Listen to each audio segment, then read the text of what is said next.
Hi welcome to Nandhu's vlogs channel. இன்றைக்கி ரொம்ப ஹாப்பியாக சந்தோஷமாக இந்த வீடியோவை தொடங்குகிறேன். தம்ப்ளைன் பார்த்து எல்லோரும் தெரிஞ்சிருப்பீங்க. ரொம்ப நன்றி. முந்தா நேத்தைக்கு 10K சப்ஸ்கிரைபர் எனக்கு வந்துச்சு. நான் ரொம்ப சந்தோஷமாகவும் ஆச்சரியமாகவும் பிரமிப்பாகவும் இருக்குது. ஏன்னா குளச்சல்ல ஒரு சாதாரண கன்னியாகுமரி மாவட்டம் குளச்சல்ல இருக்க எனக்கு வந்துட்டு மீனவ சமுதாயத்தை சேர்ந்த எனக்கு வந்துட்டு ஒரு 10K சப்ஸ்கிரைபர் வரது வந்துட்டு ரொம்ப அதிசயம்.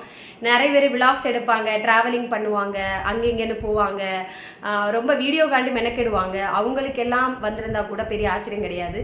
நான் என்னோட 2 வேலைகளுக்கு இடையில தான் இந்த யூடியூப் சேனலை ரன் பண்ணிட்டு வந்தேன். ஸோ அந்த இடையில எனக்கு 10K சப்ஸ்கிரைபர் வந்தது ரொம்ப நன்றி. இந்த 10K சப்ஸ்கிரைபர் பார்த்திங்கன்னா எல்லாருமே நல்ல ஜென்யூன். 10,000 பேர் இருக்காங்கன்னா இந்த 10,000ல் ஒருத்தரை கூட நான் குறை சொல்ல முடியாது. அந்தளவு எல்லாமே நல்ல ஒரு சிறந்த மனிதர்கள் தான் எனக்கு இந்த சப்ஸ்கிரைபரு. அதே மாதிரி பிரீத்தி கிட்ட நான் ஒன்று சொல்லியிருந்தேன், 10K சப்ஸ்கிரைபர் வரும்போது கண்டிப்பாக நான் வந்துட்டு ஹோம் டூர் போடுறேன். அதாவது நான் வேலை பார்க்குறது செட்டிலாக இருக்கிறதும் கேரளாவில் இருக்கேன். என்னோட நேட்டிவ் பிளேஸ் வந்துட்டு கன்னியாகுமரி டிஸ்ட்ரிக்ட் குளச்சல். ஸோ அந்த வீடு வந்துட்டு எங்களுக்கு ஒத்திக்குள்ள வீடு தான். அந்த வீடையும் நான் ஹோம் டூர் போடுறேன், இந்த வீடையும் ஹோம் டூர் போடுறேன் அப்படின்னு சொல்லியிருந்தேன். ஸோ இப்போ எனக்கு தெரியல, கிறிஸ்மஸோட ஹோம் டூர் போடணுன்னு தான் இருந்தேன் நேற்று வரைக்கும். எல்லாமே வந்துட்டு நடக்கும்போச்சில் தான் உண்மை. நம்ம நடந்தால் தான் அது கரெக்டு. நம்ம முன்கூட்டியே ஒன்று சொன்னால் அது நடக்க மாட்டேங்குது. ஸோ இன்றைக்கி இந்த 10K சப்ஸ்கிரைபர் வரதுக்கு நிறைய பேர் காரணமாக இருந்திருக்காங்க. அதில் மெயினாக வந்துட்டு கொஞ்சம் பேரை பற்றி நான் சொல்லணும். ஏன்னா ஃபஸ்ட்டு நான் வந்துட்டு இங்கே கேரளாவில் வேலைக்கு வரும்போச்சில் வெட்டினரி மெடிக்கல் ஷாப்பில் தான் 2018-19 அந்த பீரியடில் நான் வேலைக்கு இங்கே வந்தேன். அதுக்கப்புறம் கொரோனா எல்லாம் வந்துச்சு. நான் வேலைக்கு வந்த புதுசில் பார்த்தீங்கன்னா இங்கே மொபைல் யூஸ் கிடையாது. நம்ம வந்துட்டு வீட்டுக்கு கால் பண்ணாலும் குறிப்பிட்ட டைமில் தான் கால் பண்ண முடியும். ஹாஸ்டலில் 3 வருஷம் ஹாஸ்டலில் திருவனந்தபுரம் சௌபர்ணிகா ஹாஸ்டல் கேசவதாசபுரம் அங்கே தான் நான் ஸ்டே பண்ணி இருந்தேன். ஸோ நம்ம அதிகமாக மொபைல் யூஸ் கிடையாது, ரீல்ஸ் எடுக்க அப்படியெல்லாம் தெரியாது. அந்த டைமில் வந்துட்டு இன்ஸ்டாகிராம் பிரபலமாக போயிட்டு இருந்துச்சு. இன்ஸ்டாகிராம் பார்க்குறதுக்கு கூட நமக்கு டைமே கிடையாது. 8:30 to 9:30 வரைக்கும் ஸ்டில் ஒர்க்கு. ஏன்னா நான் 2 ஒர்க்கு பார்த்தா தான், 2 கடையில் வேலை பார்த்தா தான் கரெக்டாக சேலரி எங்கள் வீட்டுக்கு கொடுக்க முடியும், வீட்டோட வரவு செலவை கரெக்டாக கொண்டு போக முடியும். ஸோ அதனால் வந்துட்டு நான் வந்துட்டு இந்த செல்லு மேலே பயங்கர இதெல்லாம் கிடையாது. அதுக்கப்புறம் பார்த்தீங்கன்னா நான் வேலை பார்க்குற ஓனரை வந்துட்டு ஒரு கட்டத்துக்கு மேலே அவங்க அடுத்த கட்ட பொசிஷனுக்கு போகணுன்னா இந்த கடையை விட்டுட்டு மேலே ஒரு நல்ல ஒரு ஹையர் பொசிஷனுக்கு போகணுன்னா இந்த கடையை அவங்க விடணும் அப்படின்னு இருந்தப்போ எனக்கு வெட்டினரி ஃபீல்டை குறித்து ரொம்ப தெரியும். ஸோ எனக்கு பிடிச்ச work I love my job அப்படின்னு சொல்கிற மாதிரி எனக்கு இந்த அனிமல்ஸுக்கு மெடிசன் கொடுக்குறது, ஃபுட்டு கொடுக்குறதெல்லாம் எனக்கு ரொம்ப பிடிச்ச ஒரு ஒர்க்கு. அந்த டைமில் வந்துட்டு சரி இந்த ஷாப்பை வந்துட்டு ஒர்க்கிங் பார்ட்னராட்டும், அதாவது பில்டிங்கோட ஓனர் பைசா கொடுக்குறதாட்டியும் நான் வந்துட்டு ஒர்க்கிங் பார்ட்னராட்டியும் ஒரு அக்ரிமெண்ட் போட்டு நான் இந்த வேலைக்கு உட்கார்ந்தேன். அப்போந்தான் முதலாக நான் மொபைல் எல்லாம் எடுத்து இன்ஸ்டாகிராமில் வீடியோ போட தொடங்கினேன். அதாவது நான் வேலை பார்க்குற ஒரு கடையில் நான் ஒண்டி தான் வேலை பார்க்கணும், நான் ஒன்லி, வேறு யாரும் கிடையாது. வெட்டினரி ஃபீல்டை பொறுத்த வரைக்கும் எப்பவுமே கஸ்டமர் வந்துட்டு ரொம்ப வந்துட்டே இருக்க மாட்டாங்க. ஸோ ரொம்ப கேப் விட்டு வருவாங்க. நமக்கு எல்லா வேலையும் க்ளீனாக முடித்தாலும் நமக்கு நிறைய டைம் கிடைக்கும். அந்த டைமில் நான் என்ன பண்ணேன்னா, சரி இன்ஸ்டாவில் ரொம்ப லோன்லியாக ஃபீல் பண்ணிகிட்டு இருந்தேன், ஒத்திக்கு ஃபீல் பண்ணிகிட்ருக்கேன். 30 நாளும் மாதத்தில் 31 நாளும் நான் 30 நாள் வேலைக்கு வந்த நாளும் உண்டு, லீவே போடாமல் வேலைக்கு வந்த நாளும் உண்டு. காலையில் 9:30 கடை திறந்தால் ராத்திரி 9:30 வரைக்கும் கடையில் இருக்கணும். அப்படிங்கும் பட்சத்தில் மென்டலி வந்துட்டு நான் ரொம்ப டிப்ரெஷன் ஆனேன். ஸோ அந்த டைமில் தான் இன்ஸ்டாகிராமில் வந்துட்டு ரீல்ஸ் போடுறது. நான் என்னைய வந்துட்டு டஸ்கி, அதாவது நீ கருப்பு அப்படின்னு தான் சொல்லுவாங்க. பட் இன்ஸ்டாகிராமில் நிறைய ஃபில்டர் இருக்கனால அந்த ஃபில்டரில் வீடியோ போடும்போதில் என்ன நானே அழகாக நான் பார்த்துக்கிட்டேன். ஐ லவ் மை செல்ஃப் அப்படின்னு சொல்கிற மாதிரி, என்ன நானே நேசிக்கிறேன் அப்படின்னு சொன்ன மாதிரி அந்த வீடியோவெல்லாம் நான் நேசித்து ரசித்து அதுவுமே கரெக்டான டபுள் மீனிங் வராத வீடியோஸாக எடுத்து பாட்டு எடுத்து நான் வீடியோ போட்டுட்டு இருந்தேன்.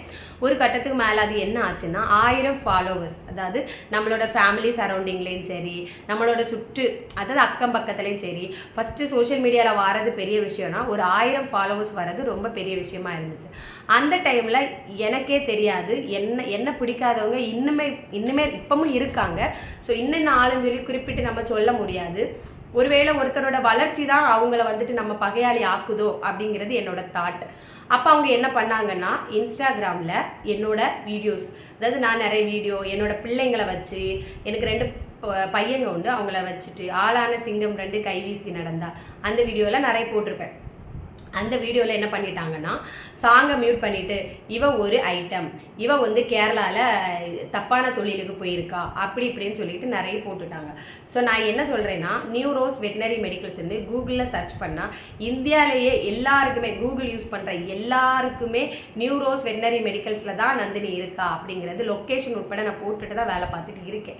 ஸோ அந்த டைமில் அவங்க இப்படி ரொம்ப நிறைய ஐடி கிரியேட் பண்ணி என்னை தப்பாக இது பண்ண உடனே இப்படிமா ஆட்கள் இருப்பாங்க, இப்படிமா மனுஷ கொலை இருக்கும், இப்படிமா உன் வீட்டில் ஒரு பொம்பளை பிள்ளை இருக்கும், உனக்கு இல்லைனாலும் நீ ஒரு பொண்ணாக இருப்ப, நீ போகிற இடத்துல பொண்ணுங்க இல்லாத வீடே கிடையாது, இன்னொரு பொண்ணை எப்படி நீங்கள் பேசுவீங்க அப்படின்னு சொல்லிக்கிட்டு நான் அந்த நேரமும் ட்ரிகர் ஆனேன் தான், அழுதேன், லைவ் போட்டேன். அதுக்கப்புறம் நான் என்ன செஞ்சேன்னா உடனே எனக்கு வந்துட்டு ஒரு தோணல், கேரளா சைபர் செல்லில் நான் கம்ப்ளைண்ட் கொடுத்தேன். வித்தின் 2 days அவங்க வந்துட்டு யார் எவர் எல்லா டீட்டெயிலும் எடுத்து தந்தாங்க.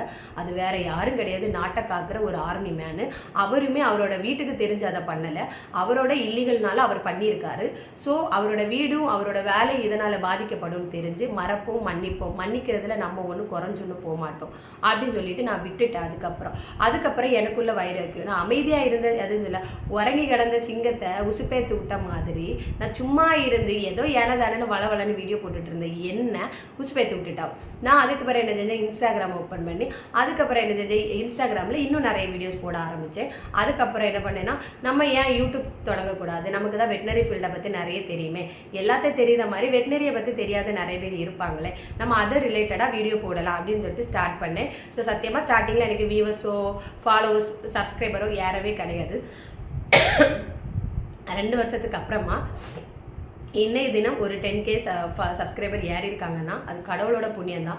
அந்தளவு நான் வீடியோ போடலை, ஷார்ட்ஸ் என்னோட ஷார்ட்ஸ் நான் அந்த இன்ஸ்டாகிராமில் போடுற ரீல்ஸை தான் காப்பி பண்ணி இதில் போட்டுட்ருக்கேன். ஸோ அப்படி தான் நான் போயிட்டே இருந்தேனே. ஸோ இந்த காலகட்டத்தில் தான் ஒரு 2-3 months ஆட்டு நான் லைவ் போயிட்டு இருந்தேன். இந்த காலகட்டத்தில் தான் எனக்கு வந்துட்டு ஒரு 10K சப்ஸ்கிரைபர் வந்துட்டு ஒரு பெரிய அதிசயமாக எனக்கு வந்திருக்கு. அதே மாதிரி நிறைய பேர் வந்துட்டு தெரிஞ்சவங்க தெரியாதவங்க எல்லாரும் நினைக்கலாம் இவளுக்கு யூடியூப்பில் நிறைய வருமானம் வருது. சத்தியமாக யூடியூப்பில் இதுவரை வருமானம் வர தொடங்கலை. வந்தாலும் அந்த யூடியூப் வருமானத்துக்கு யார் ஹெல்ப் பண்ணீங்களோ எல்லாருக்குமே இந்த நான் செய்த ஒரு அர்ப்பண பணி வந்துட்டு உங்கள் எல்லாருக்குமே வந்துட்டு புண்ணியங்கள் உங்களுக்கு உங்கள் குடும்பத்தாரே வந்து சேரும். கண்டிப்பாக அதே போல் ஒன்று தான் நான் பண்ணுவேன். அதை எடுத்து அதில் ₹1 கூட எடுத்து என்னோடய சொந்த செலவை நான் பண்ண மாட்டேன். ஃபஸ்ட்டு மாதம் ஏர்னிங் வரும்போது இது வரைக்கும் வரல. ஸோ இதெல்லாம் சொல்லி முடித்தா இப்படி தான் என்னோடய யூடியூப்பும் என்னோடய இன்ஸ்டாகிராமும் அப்படியே வளர்ந்து அடுத்து ஃபேஸ்புக் வளர்ந்து இப்போ வந்துட்டு ஃபேஸ்புக்கில் 45K ஃபாலோவர்ஸும், இன்ஸ்டாவில் வந்துட்டு 11.4K ஃபாலோவர்ஸும், யூடியூப்பில் வந்துட்டு 10K சப்ஸ்கிரைபரும் வந்திருக்கேன். இது ஒரு அசாதாரண காரியம் கிடையாது, பெரிய ஒரு சாகசம் தான் என்னை பொறுத்த வரைக்கும். ஸோ நான் என்ன சொல்ல, நான் நல்லா இருக்கக்கூடாது இவ அப்படியே டவுன்ஃபால் ஆகணும் அப்படின்னு நினச்ச எல்லாருக்குமே இந்த தருணத்தில் நான் ரொம்ப நன்றி சொல்லிக்கிறேன். நீங்கள் இல்லைன்னா நான் இன்றைக்கி இந்த லெவலில் வந்திருக்க மாட்டேன். நீங்கள் என்ன பண்ண ஒவ்வொரு மோட்டிவேஷன் தான் என்னை இந்த நிலைமைக்கு கொண்டு விட்டுச்சு. ஸோ உங்களுக்கு ரொம்ப நன்றி. இப்போவும் நான் சொல்லுதேன், என் மனசில் யாரும் தாழ்ந்து போகக்கூடாது, யாரை பற்றி யார்கிட்ட பேசக்கூடாது. ஏன்னா எனக்கு வந்துட்டு அதுக்குள்ளான டைம் கிடையாது, எனக்கு வேலை இருக்குது. எங்கள் வீட்டிலேருந்து ஃபோன் வரும், எங்கள் சித்தி ஃபோன் பண்ணுவாங்க, யாராவது ஃபோன் பண்ணால் அட்டன் பண்ணுவேன். நானாக யாருக்கும் ஃபோன் பண்ணி பேசக்கூட கிடையாது. ஏன்னா எனக்கு அவ்வளோ வேலை இருக்குது, என்னென்னா கடமைகள் இருக்குது. 2025 முடிய போகுது. இது வரைக்கும் நமக்கு சொந்த வீடுன்னு ஒன்றுமே கிடையாது. சொந்த வீடு வாங்கணும் கண்டிப்பாக. நான் பிறந்து வளர்ந்து இத்தனை வருஷம் என் அப்பாவுக்கு 59, 58, 59 வயசு, என் அம்மாவுக்கு 55 வயசுக்கிட்ட ஆகுதுன்னா இது வரைக்கும் எங்களுக்கு ஒரு கைப்பிடி மண்ணு கூட சொந்தமாக கிடையாது. அந்த ஊரில் ஒரு வீடு வாங்கணும், அதுதான் என்னோட பல நாள் கனவு, பல நாள் போராட்டம். அதில் நான் போராடிட்டே தான் இருப்பேன். அதுக்கான இது வரைக்கும் இனிஷியல் கூட நான் தொடங்கலை. ஆனால் கண்டிப்பாக 2026 இதே டிசம்பர் வரக்குள்ளாடி நான் ஒரு வீடு வாங்கணும். அது இன்னொன்று வந்துட்டு ஹோம் டூர் கேட்டவங்களுக்கு நான் எந்த ஹோம் டூரை போடணும்னு இதுவரை கன்ஃபார்ம் ஆகலை. நேற்றைக்கு வரைக்கும் கிறிஸ்மஸுக்கு போய் ஹோம் டூர் போடலாம் அப்படின்னு தான் நினச்சேன். பட் எதுவுமே நடக்க நேரம் தான் நடக்கும். அதுக்கப்புறம் குழந்தைங்க எனக்கு வந்துட்டு 2 பசங்க இன்றைக்கி இப்போ 9ஆம் கிளாஸும் 8ஆம் கிளாஸும் படிக்காங்க. அவங்க வந்துட்டு காலேஜு போகணும். அதுக்காக இதெல்லாமே நான் தான் ப்ரிப்பேர் பண்ணணும். 2026 வீடு வாங்கினா தான் வாங்கின வீடு, இல்லைன்னா அவங்களுக்கு காலேஜுக்குள்ளதை தான் நான் பண்ணணும். நான் அடுத்தடுத்து பிள்ளைங்கனால அடுத்தடுத்து காலேஜ் வந்துடுவாங்க, ஸ்ட்ரகிளாக கொண்டு போகணும். ஸோ நிறைய கடமைகள் இருக்குது. அதனால் வளவள கொலகொலன்னு என்ன பேசிட்டு நீங்கள் இருந்த இடத்துல தான் இருப்பீங்க. நீங்களும் வளரணும்னு நினச்சிங்கன்னா நந்தினிங்கிற ஒரு கேரக்டரை மறந்துடுங்க. அதாவது என்ன நல்லா இருக்கக்கூடாதுன்னு நினைக்கிற எல்லாருக்கும் தான் இந்த லாஸ்ட்டாக ஒரு இதை சொல்கிறேன். இன்னொன்று அவங்களுக்கு தேங்க்யூ. ஸோ இவ்வளோ நேரம் வீடியோ பார்த்த எல்லாருக்கும் ரொம்ப ரொம்ப நன்றி. இந்த வீடியோ பிடிச்சிருந்தால் மறக்காமல் லைக் பண்ணு, ஷேர் பண்ணு, சப்ஸ்கிரைப் பண்ணு, பெல் ஐக்கானை கிளிக் பண்ணு. நெக்ஸ்ட் வீடியோவில் சந்திப்போம். Thank you so much.